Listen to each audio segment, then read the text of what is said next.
fiction, science fiction, horror, fantasy, crime, LGBT, thriller. You have now entered the House of Mystery. Welcome back into the House of Mystery. I'm Al Warren. Got Mr. Joe Goldberg in the house. I'm in the house. I should be outside. It's a gorgeous day for Chicago. Why is 50 it like, plus degrees. Snow's gone. The birds are a-chirping. How did that happen? It was just I don't know. 13 and... I think it's a sun-earth revolving revolution thing that's going on, but this is like summer in the middle of winter. Well, but the sun doesn't revolve. I just saw TikTok on that. It's flat. It's flat. And then I started teaching my classes again, like misinformation, conspiracy classes, and then we started conspiracies. Wow. Do you tell them the world's flat? No. I tell them what's a conspiracy that I'm actually going to teach them anything. That's a conspiracy. It's all the way it is, you know. It's in the news every day. Just another story. Yeah. Just change the names. Well, Yep. Here we go. We've got a great writer with us today, and he's got the 8th book in a series, the Sean Duffy series, and it's called Hang On, St. Christopher.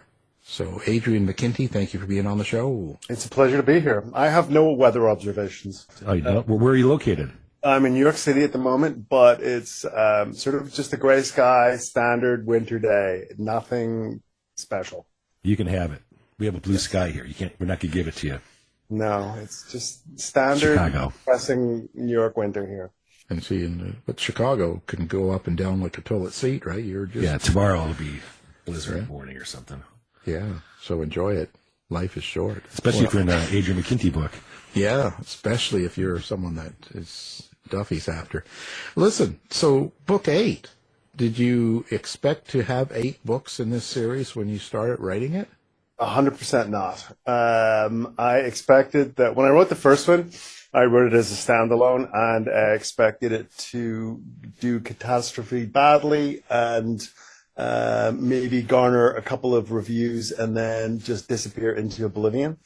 So I was completely shocked when people actually bought it, and then they said, "Hey, can you write another one?" So that's how I ended up writing the sequel. And then the publisher said, well, a trilogy is a good number. So then I wrote the trilogy, and then I thought it was done after that. And so just like Al Pacino, just when I thought I was out, they kept pulling me back in for one more. And here I am at number 8. Just when you thought it was over. Yes. It's like the Friday the 13th. Yeah, exactly. Although in this one, there's no mother is the protagonist. It's all Sean Duffy all the way through. And, well, it has Sean Duffy then, when you kind of been doing it per book almost, like not really realizing it was going this far. Does that character... Did he grow the way you wanted him to? Did he go like? Oh yeah, I had to age him in real time. I'm not a huge fan of the books that don't age characters in real time, when they just sort of reset everything between books and they have no psychological or physical wounds or impairments, just again and again and again. I'm not a hugely fan of those ones. I like it if they get weaker and more vulnerable and more interesting as the series goes along, and hopefully I've been able to do that with this guy. Well, you know, Joe's like that. He resets every year, and he's still 20 years old. I look in the mirror, and it's the same 25-year-old face looking back at me every day. Well, of course, I am that as well. I'm a physical specimen. I look like an Adonis from my 20s, my rugby-playing 20s. But for the fictional universe, I give him all the flaws that I do not have. Right. All the flaws you see in others. Yes, all the flaws I see in others, the weakness, the drink and the drugs, and not quite the physical specimen that he used to be. It's funny, I was working on a book last year, actually a standalone novel, and I had the worst back pain of my life throughout most of last year and a little bit into this year. And I made this like a huge character trait. And like reading the book now, it is so fantastic to read that, because it's just gives you a real sense of when your back is out, you can't do anything. Like, you can't walk. Like, going up a flight of stairs is a challenge. You know, it's so much more interesting if the character is physically vulnerable. I really like that.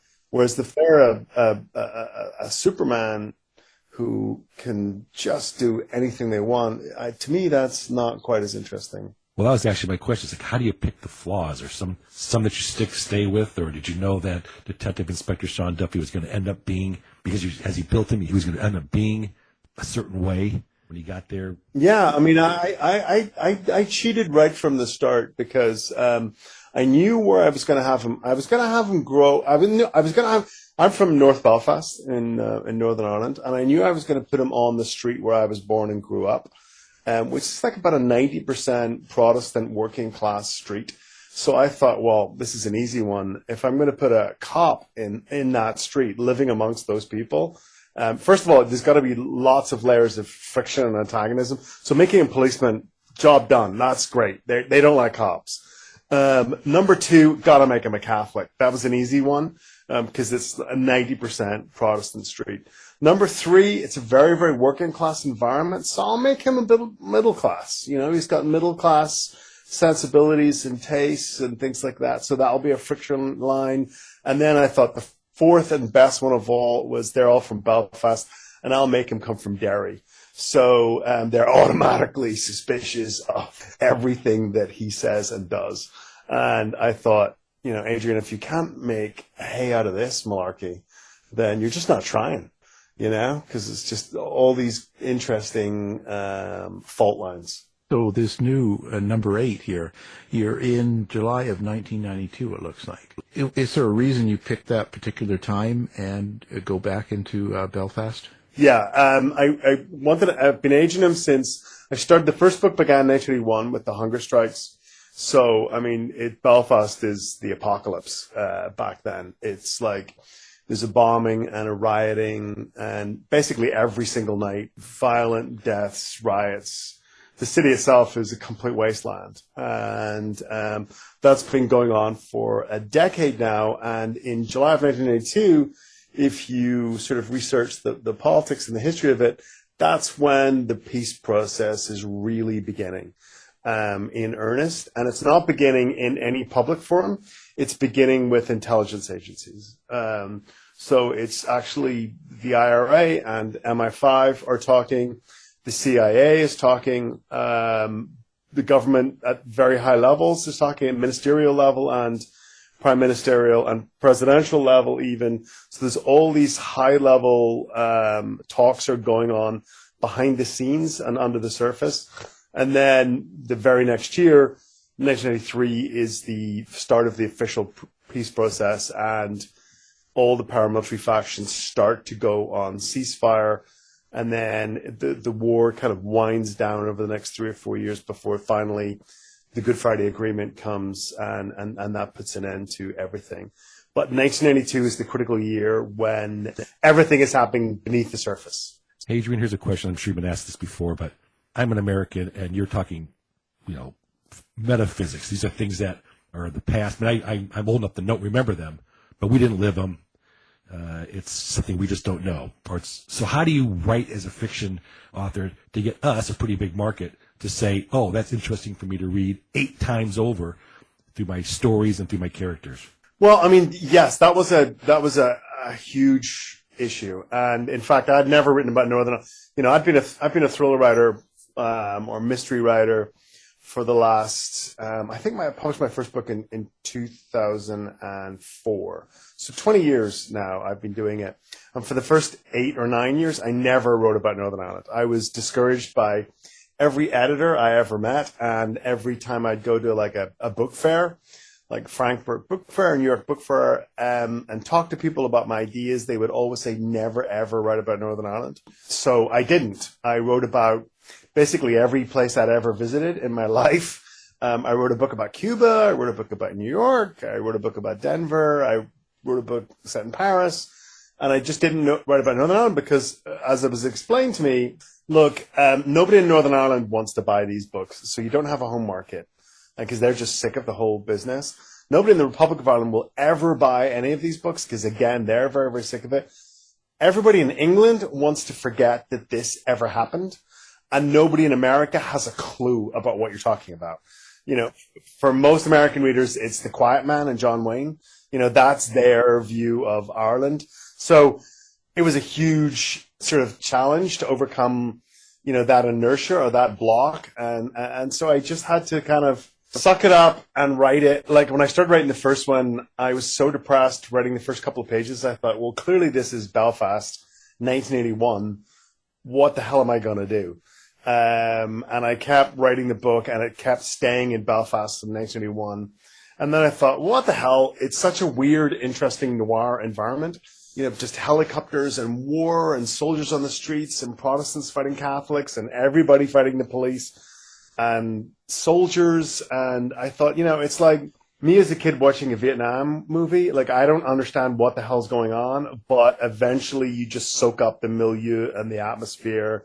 And then you start to pick it up as you go along. How violent do you get in this? It says here that it's the most violent and dangerous case yet. So how do you write the violence, and where do you go with that? I don't think it's that violent. I think there's 3 killings in the whole book, which is about standard for the Duffy series. But it was a very violent time. I mean, there's no sugarcoating that universe. I remember the police, the RUC as it was then, had I think it was the police force in the entire world that had the most cop killings per year, the most homicides of police officers. And it was also the police force with the highest suicide rate in the world. So you'd get about 20 or 30 police officers would be killed out of a force of about 5,000-6,000 every year. So it's like a 2 or 3% murder rate for cops, and then plus a very high suicide rate as well, and, you know, obviously dread from alcohol abuse, and the suicide rate is underreported because it's usually police officers would find the body, and obviously if you kill yourself, you invalidate your insurance policy, so it would often be listed as accidental discharge of a firearm. So it was an incredibly violent time for cops, for civilians, you know, so there's no sugarcoating that world. I mean, it really was the apocalypse in the 1980s. Hey, Adrian, you lived this time period. For those who are reading it, maybe even as historical fiction, how much is fiction versus fact when you put it together?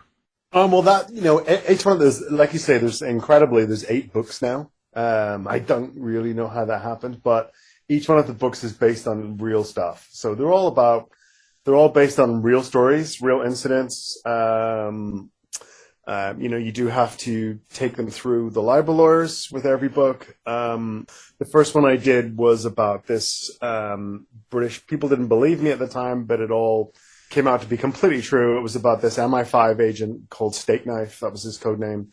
And he was, while working for MI5, for British intelligence, he actually rose up through the ranks of the IRA to become one of the senior commanders of the IRA. And it was completely an undercover agent the whole time while working for British intelligence. And I'd found out about this through some sources, and I wrote a book about it. That was called The Cold Ground. And I gave him his real code name, but a fictional name in the book. And you know, a lot of the reviews said, well, this is preposterous. None of this could possibly be true. And then in 2012, I believe, in 2017, Steak Knife died, and then it was all released, all the files released about what had really happened. So each one of the cases in the book is a real incident. The next one was based on the John DeLorean scandal, when DeLorean tried to set up the car factory in West Belfast and finance it through cocaine dealing. And then the third book is based on this famous the Brighton bombing, when they almost killed Mrs. Thatcher in the Grand Hotel in Brighton. And so each one is based on a real case for a real incident. How do you do the research behind that, like with the agencies like MI5 and CIA and stuff like that? Well, I've done a lot of interviews, like face-to-face, one-on-one interviews with a lot of the key players, and some of them allowed me to use their name, and some did not. It was all off-the-record stuff. And then just tons of books, tons of newspaper archives and stuff like that. But, I was alive in that era, but that doesn't really mean a lot because a lot of the stuff wasn't making the newspapers and was happening behind the scenes. So you really actually go and talk to people who were living that world and who are willing to reveal to you stuff which is still secret. So you have these events that are real, and I kind of ask this question because this is how I figure out how to write. Do you stick Sean into that event then, obviously, because he wasn't there? And so he has to merge and morph to be... Yeah, well, he's usually the investigating officer. Like, he finds the body. I just will have him be the person who's uncovering. In each one of these cases, and they're all true, like I say, it's a conspiracy, and he's the one uncovering the conspiracy in every book. And some of them are like open secrets that everybody knows, and some are still I don't know if you guys read that book that came out, Say Nothing, that came out last year.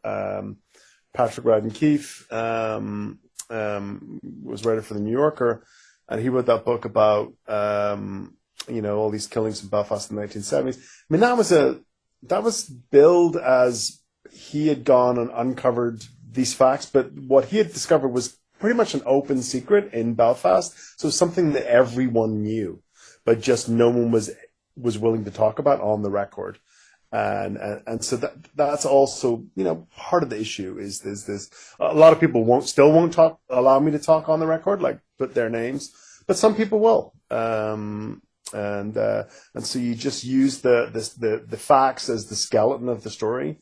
And then you just sort of kind of flesh it out. I mean, you're writing a thriller. You want people to be entertained. You're not trying to bore them with a history lesson. So you've got to, see it through the prism of a mystery story or a thriller. What's your technique for revealing a conspiracy? I think that you have to, you just eke out a little bit of information.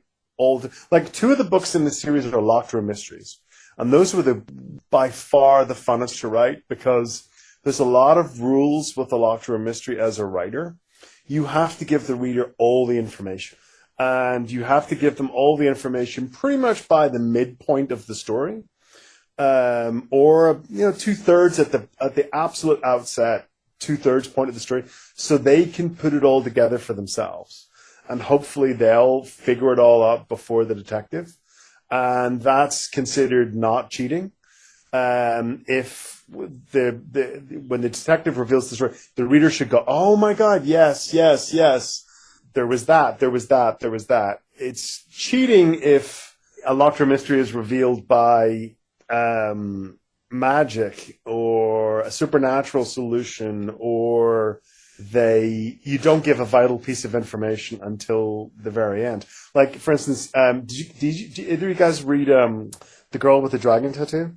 Yeah. Yeah. The Girl with the Dragon Tattoo annoyed the hell out of me because it's a locked island mystery. There's this clue about this person disappears on an island 20 years earlier. And then, like 15 pages before the end of the book, they reveal that a car left the island on a ferry that morning. And I was infuriated, just going, wait a second. You're telling us that a car drove off and no one looked in the trunk of the car? And you reveal that like 25 pages before the end of the book? That's not how locked room mystery works. You reveal that clue in amongst a whole bunch of other clues early on. And then the reader can draw their own significance from it or not. And then you allow them to solve the mystery. So that's called cheating. Is when you so you don't like Arthur Conan Doyle, huh? You don't like Sherlock Holmes. Which one are you thinking of? Well, a lot of them. He's like, it's the newspaper peddler, right? It's like, yeah, but he doesn't. With locked room mysteries in particular, it's very, very strict rules. You cannot do that. And Stieg Larsson, God love him, he died before the book actually was published. He had a massive heart attack. And I feel that if he had had one more revision, maybe he would have fixed that, or an editor would have fixed that for him. Because you can't always blame the writer for everything. Sometimes you've got to blame your editor. Yeah, when in doubt, it's the editor. Yes. Yeah, I agree. You know, what point of view do you write this from then? How do you voice the story? Well, it's always first-person narration from Sean's point of view in third-person past, and in first-person past, and I have it's kind of like an immediate present. So Sean's living the experience, but I allow a few little. I don't want to do this too much, but I allow a few little bits of elegiac thoughts to slip in. So he's narrating it from some point after the events have happened, and but you don't want to be too meta with that kind of stuff. Like, you don't alienate the reader or say, well, like, when did this all happen? Was it 20 years ago? Was he writing this down? Or, you don't want to be too meta. So I just do first person past, and that's a fairly standard noir trope. There's a lot of, detective novels and movies with that concept. In noir, the secondary characters are pretty important. How do you build them and wedge them into Sean's world? Oh yeah, but I got really lucky because if you're writing in Belfast in the 80s and 90s, there's so many characters, so many outsized, unbelievable characters. This isn't a posh English detective story where everyone is really bland and uninteresting and pasty-faced and dull as dirt. This is Belfast in the 1980s, where there are crazy people and violent people and over-the-top people, and I love this world. Just going back into it is, as violent and as insane as it is, I just love the smells of it, the color of it, the texture of it, the characters, the music, the television, the fashions or lack of fashions that people are wearing, the food that people are eating. I love this universe. So that's never been at least with this series of books, been a problem for me, because there's so many over the top, interesting characters. So who is Duffy to you? How would you explain that character, and how do you relate to him? How do you write for him? Like, you see, do you see him, hear him, picture him? What's your experience? I knew a lot of cops in that era. Basically, in the 1980s, in that time in Belfast, you either joined the police, you joined the civil service, or you emigrated. That was basically your choices. And so I knew a lot of people that became police officers, and so there's part of them in there. There's a lot of me in there. Obviously, Sean has most of my taste in music, and sort of my opinions on the 80s music, and some of Sean shares that with me. And I like him a lot. He's a lot more impulsive and reckless than I would ever be in a situation. Like, he'll do things that I find quite shocking. Even for a slightly dirty cop, he'll do things that are quite surprising to me, and I certainly wouldn't do. He drives a lot faster than I would ever drive, and I do like to drive fast, I have to say. So we've heard from law enforcement. Yes, I do like to open it up sometimes on an empty road. But yeah, we do share a lot of interests: music and cars and poetry, and going through apocalyptic landscapes at night at 2 a.m. with the stereo blaring, and so we share a lot of that stuff. Hey, let me ask you a question about what, because we've gone through the Duffy series of 8 books, but you said each one of those books can be read as a standalone, but you have standalone books. What is the difference when you're writing between that series and the standalones? And this is leading up to the change, totally freaked me out. So anyway. Yeah. I think the joys of a standalone, and I really love doing standalones, because you, as a reader and as a writer, you could just kill them all if you wanted in the last chapter. It could just be this bleak, nihilistic story where everybody dies. And you're building this universe, you're creating this universe. These people are your characters in the story, and there's no rules. You can do whatever you want, and you can end it whatever way you want, and you're not beholden to keeping anybody alive or having a happy ending or anything. And so a standalone is the ultimate freedom. I love that. But on the other hand, one thing I do like about a series character is that you can set up all these in-jokes in a book, and you can carry them from book to book. So all these kind of like jokes and ideas and running gags and stuff that you can just build on and from book to book, and then a reader can go, oh God, I remember that from the previous book, or I remember this guy. So that is really fun to deepen the world, deepen the universe, which is really fun to do with the series character.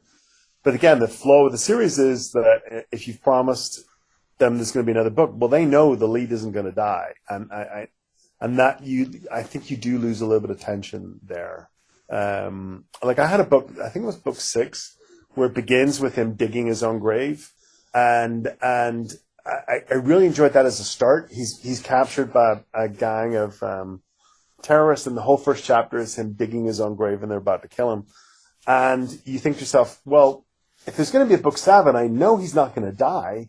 So how's he going to get out of it? So that's the tension. But if it was a standalone, there'd be even more tension, because you'd be thinking, well, maybe this is the last page that I just read here in the first page. This is maybe how it is going to end. So, it's both types of idea have their own joys. Are you thinking about your reader as you're doing that then? Are they looking over your shoulder as you're writing the series and or standalone? No. I think I just write for me, really. And if the readers come along, that's great. And if the readers don't come along, that's completely fine. I get it. There's a lot of choices out there, and you don't have to come along for every ride. So, because I think it's just rather write with my own sensibility in mind, rather than worrying too much about what the readers will think. Yeah, to hell with them.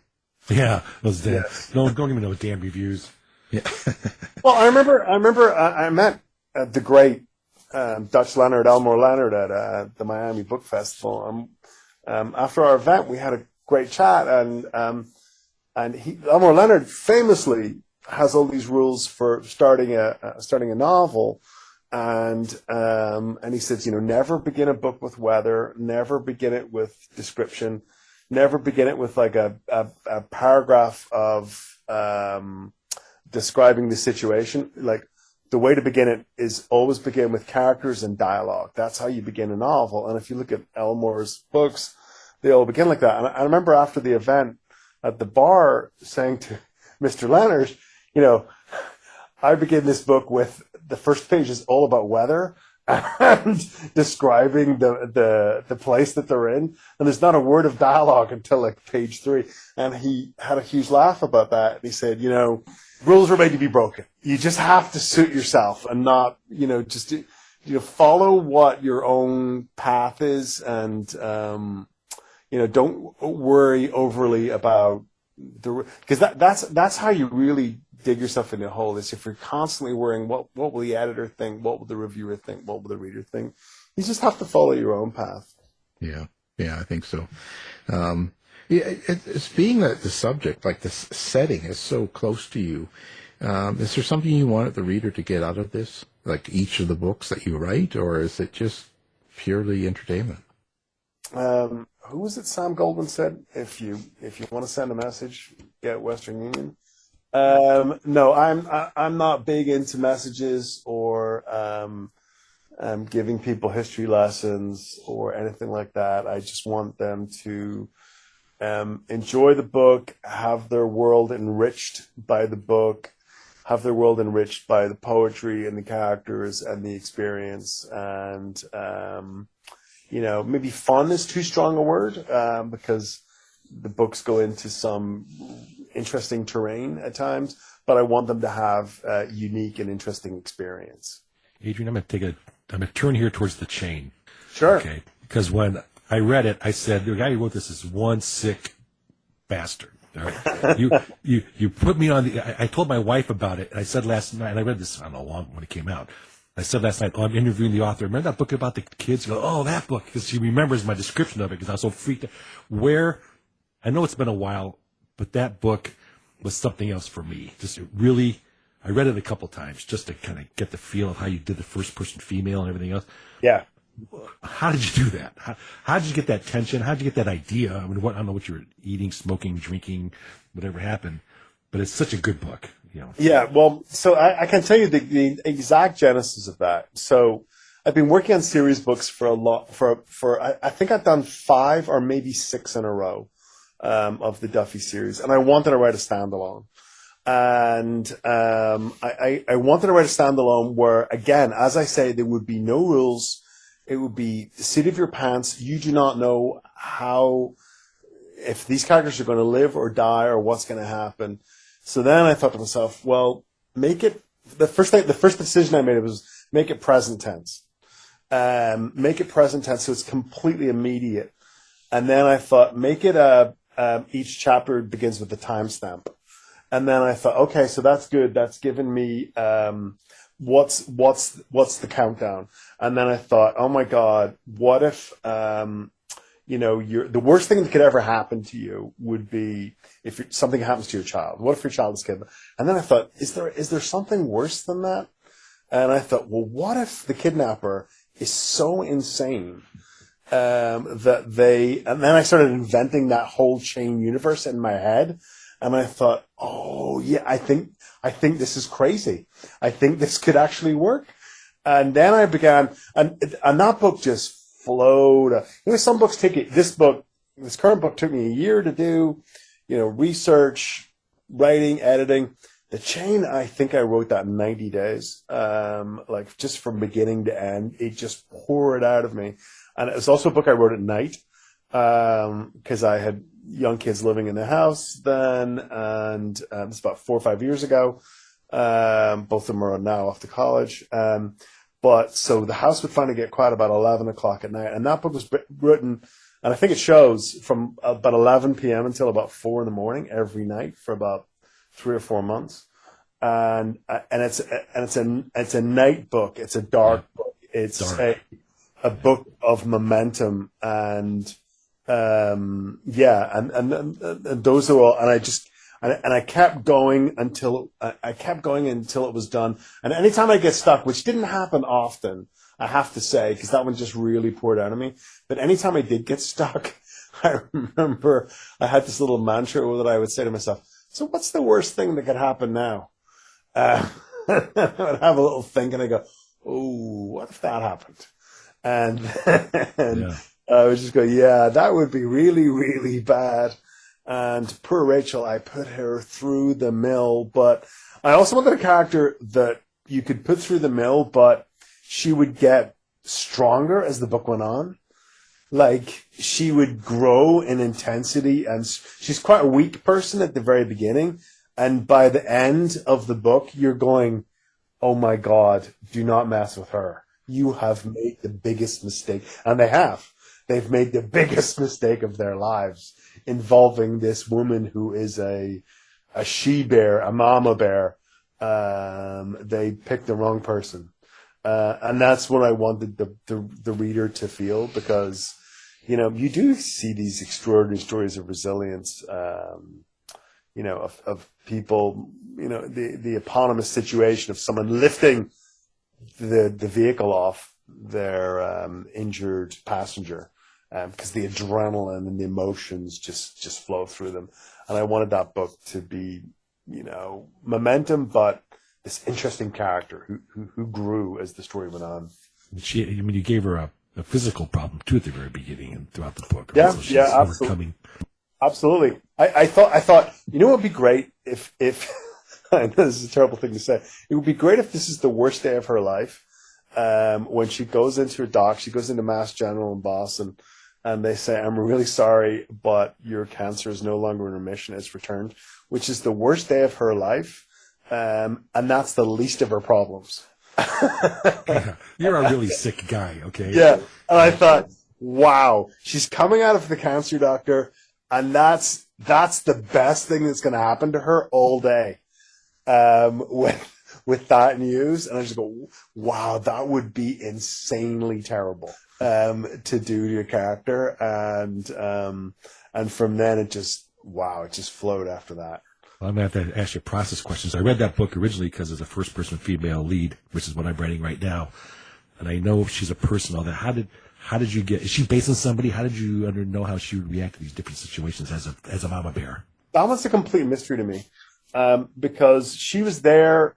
I remember, I wrote that first dozen lines, maybe, of that story, and it begins with Kylie, the daughter, and she was completely there, completely present, right from the start. And then when it pivots to Rachel, the mom, she was completely there and 100% developed. I don't understand that at all, because normally you'll have a little notebook and you say, what if this happens, or are they from there, or what happens there? None of that for that book.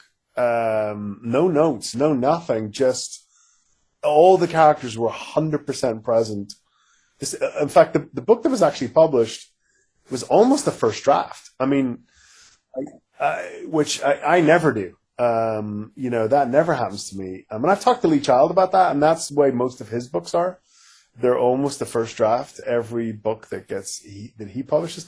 But I've never been that lucky to just for it all to flow out and be 95% there. And that's pretty amazing when you capture that. I mean, it's really rare.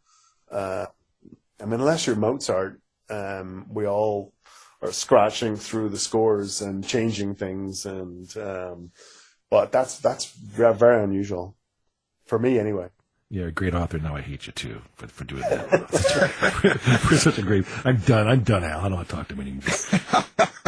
Oh, that's true. Well, listen, let's talk about social media, and if you like to interact with readers and fans and stuff like that, do you have social media set up? Do you have a website? Where do people find you? I usually do. I have Twitter and Instagram. Instagram is funny. All I do is do photographs of the front cover of the book that I'm currently reading. So that's it. No comments, no sort of interactions. It's just the. So that's what I do on Instagram. With Twitter, it's a little bit more, or X as they call it now, it's a little bit more interactive. I do interact with people and talk about book events and, have ideas for books and ideas for movies and stuff like that. I do a lot of interacting with the fans. And then I'm one of those guys that really enjoys book readings. I find before I was a writer full-time, I was a teacher and a high school teacher, and I loved being a teacher. I loved the interaction. And then when I sort of quit to write full-time, this gig, it's my own fault because I chose to do it, so I'm not critiquing it, but it's a very, very lonely thing, especially if you're writing at night from 11 to 3 in the morning and the whole world is asleep and you're just sitting at your desk looking at a blank screen. I find it quite lonely and depressing. So I love going to a book reading and getting to finally meet your readers and interacting with people in the flesh. And it's actually, I always used to love going into the publisher's offices. But finally I get to meet the editor but unfortunately with the publishers, a lot of them still haven't really booted up since, lockdown and work at home and stuff like that. But you go in there and it's still a third empty. So you don't really get to do that so much anymore either. But I do love going on a book tour and meeting people and putting faces to the punters. Right. And do you have a website then too, or? I don't. I just have the publisher's website. Yeah, well, obviously. Well, what can I say? Fantastic. Everyone, pick up the book. Hang On, St. Christopher, and it's from Adrian McKinty. Thanks for being here. Hey, thanks guys for having me. I really enjoyed it. Thank you. This has been a production of the House of Mystery Radio Show. To find out more about our show, guests, or hosts, go to our website at houseofmysteryradio.com.